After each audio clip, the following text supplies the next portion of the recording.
Hey everybody, thanks for tuning in to What's the Story with me, the Library Lady. I'm so glad that you are here today. I created the Library Lady channel back in the spring of 2020 when COVID took off, just to share some insight about teaching and education and share all things related to learning. And then I specifically created What's the Story as a way to introduce great titles to you and bring them into your home or your classroom, even if that was at a virtual kind of setup. It does look like schools are kind of moving in that direction for the fall, and I really hope that this will kind of springboard some ideas and suggestions on ways to bring books into your home and your classroom, and then give you some ideas. So make sure you click subscribe and share with friends and neighbors and family, and then also stay tuned after the book preview to learn a little bit about ways you can use the book at home or in the classroom with different crafts and activities and things like that. So thanks so much. I do love sharing about books. I'm a former classroom teacher, elementary school librarian, and I do have a master's in reading as well as being nationally board certified and once serving as a Fulbright scholar. So just love to share about education, love to give you some ideas and help you out at home, especially if you're going to be balancing work, home, and teaching your kids school all at the same time. So here is a great way to get plugged into books, and whether your kids can read them on their own or if you need to read them with you, it will give you some great insight on some book options. So with no further ado, let's get started. We've got The Book with No Pictures. It was put out in 2014 by B.J. Novak, published by Dial Books for Young Readers, and it is fabulous. Laugh out loud, a lot of fun. Lots of kids know it. In fact, you even may know it as well because it's made its way around the children's literature circle, if you will. So let's take a little book look, shall we? As you know, if you've been watching this before, I never read the whole book, just a small little segment. I don't have to worry about copyright and license and, permission use and all that kind of stuff. So just a little snippet, and then I encourage you to check it out at your local library or reach out to your local bookstore. Great way to support small businesses and get connected. And if all else fails, of course, you can always find it online. So this is a book with no pictures. That's what the book is called, right? It might seem like no fun to have someone read you a book with no pictures. Probably seems boring and serious. And it kind of goes on to tell you that whatever is on the pages, the reader has to say, no matter what, because that's what reading is involving.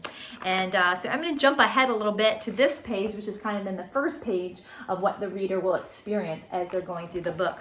Blork. Wait, what? That doesn't mean anything. Blurf. Wait a second. What? This isn't the kind of book I wanted to read. And I have to say every word the book says. Uh-oh. I am a monkey who taught myself to read. Hey, I'm not a monkey.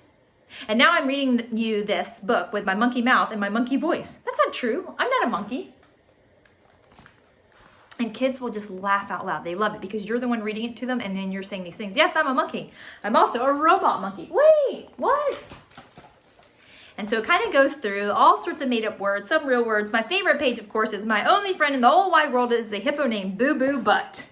Boo Boo Butt. And as you can imagine, once you say the word but, all the kids are dying of laughter. So lots of fun, engaging ways to connect words and literacy. It's a great opportunity to work with phonics a little bit by changing word endings. And so maybe looking at blends like blork. What if we put st, stork, and doing some word play. So if you do have some magnetic letters or letter tiles, or even just if you don't own those things, write them on a piece of paper and then cut them into little tiles, and you can create your own. You don't have to make or you don't have to buy a store-bought product to work on those skills. So you could simply just write them out and cut them out, and they can manipulate and move them. So having a sense of phonemic awareness is so important for that foundational piece of learning how to read and apply those reading strategies as you encounter more words. Fun opportunity too is to illustrate the words, come up with what maybe that might mean or what it might look like. It kind of reminds me of that game Balderdash from back in the day.